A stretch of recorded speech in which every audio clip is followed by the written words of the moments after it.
你昨晚在家吗？你昨晚在家吗？你昨晚在家吗？ta dục mình nè nêu tè té昨晚 nó cứ dục mình nha, đọc nè dục mà sao mình á chạy cha ma nêu tè té chắc người họ tha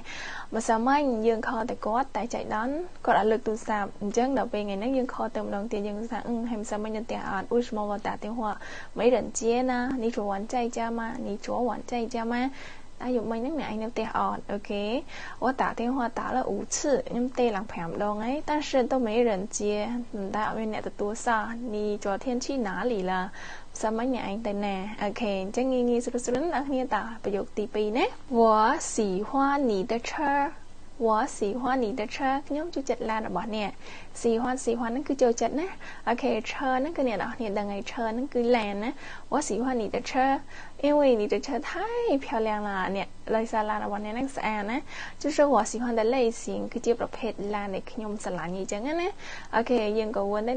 你的车买多少钱 là របស់អ្នកហ្នឹងទិញតម្លៃប្រហែលដែរ我特别喜欢这种车ណាខ្ញុំស្រឡាញ់ឡាននឹងខ្លាំងណាស់ ok តោះប្រយោគទី3របស់យើងណា 我要红色的鞋子我要红色的鞋子 ok 红色 nó cứ bỏ cái hòm nè 鞋子 nó cứ sợi chơi nhómត្រូវការ sợi ជើង bỏ cái hòm ok ណាណាខ្លះដែរ 喜欢红色 ណាណាខ្លះដែរ ចិត្ត bỏ cái hòm អ្នកគ្នា ok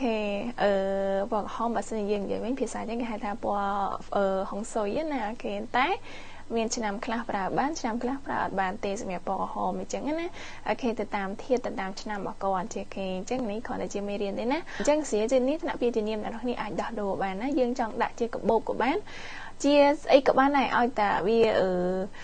ថ្នាក់ពាក្យជានាមណាយើងចង់ដូរមួយណាទៅអីក៏បានដែរសេចក្ដីចិត្តយើងឯណាអូខេតោះប្រយោគចុងក្រោយណា你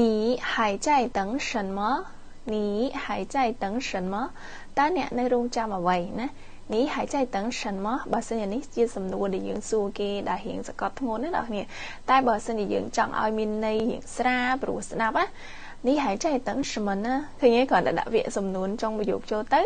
វាទៅជាពាក្យសតុនណាអ្នកនរគ្នានេះចាំអីគេហ្នឹងអូខេហ្នឹងភាសាហ្នឹងគឺគេនិយាយចឹងនេះហើយចៃតឹងសិនមកអ្នកឯងនៅរងចាំអីណានេះហើយចៃតឹង什么ណាអាហ្នឹងបើយើងថែមពាក្យណាដែលជាសំនួនtrongប្រយោគហ្នឹងចូលទៅ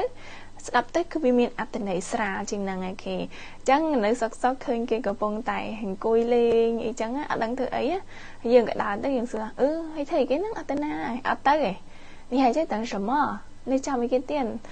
他们都已经走了គេទៅអស់លេងហើយនេះហើយពុតចូលអ្នកអត់ទៅទៀតមែនអូខេចូល吧各位一起走吧តោះទៅមួយខ្ញុំមួយចឹងអូខេងាយៗស្រួលៗណាស់អ្នកគ្នាឡើយទៅខានចេញវីដេអូយូរអធិស្ឋានណាដោយសារ